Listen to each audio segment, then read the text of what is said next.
Fernando Collor de Mello nasceu no Rio de Janeiro em 1949, mas foi criado em constante mudança entre mais duas cidades, Brasília e Maceió.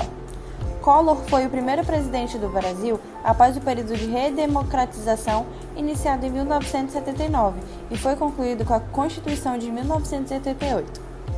Foi também o primeiro presidente a ter seus direitos políticos cassados por meio do julgamento de um processo de impeachment, ocorrido em dezembro de 1992. Como mencionado anteriormente, em 15 de março de 1990, Fernando Collor tomou posse como presidente do Brasil após vencer a eleição presidencial de 1989. Seu governo acabou sendo bastante agitado, uma vez que o presidente não parecia muito disposto a governar, respeitando as ditames da democracia brasileira.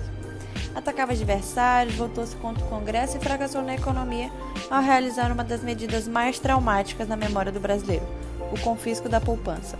Na época em que Collor assumiu a presidência, o Brasil viveu uma forte crise econômica e sofria com a inflação muito alta, mas a expectativa da população com o novo presidente era elevada. Um dos planos de Collor para abaixar a inflação foi o congelamento de preço e o confisco dos valores depositados nas poupanças.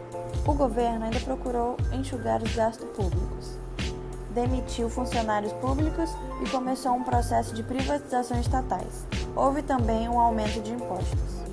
A relação do presidente com o Congresso foi a princípio bastante estável, principalmente porque nos primeiros meses de governo a inflação foi mantida razoavelmente sob controle.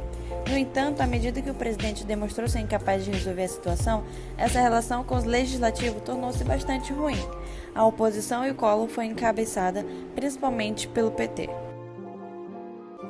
Fernando Collor de Mello ficou marcado por sofrer processo de impeachment e ser o primeiro presidente do Brasil a ter esse processo, e consequentemente perder seu mandato, além de ter seus direitos políticos casados por 8 anos. No Brasil e em outros países democráticos, há regras para a instauração do processo de impeachment. No caso brasileiro, o Poder Legislativo, representado pelos deputados e senadores, é responsável pela instauração do processo e pela investigação de crimes de responsabilidade do presidente acusado durante o mandato deste.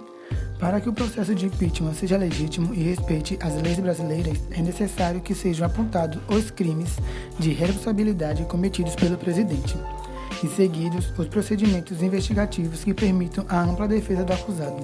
Ao final do processo, o Poder Legislativo decide se o presidente deve ou não perder o seu mandato. Esse foi o nosso trabalho sobre o mandato do ex-presidente Fernando Collor de Mello. Muito obrigado pela sua atenção.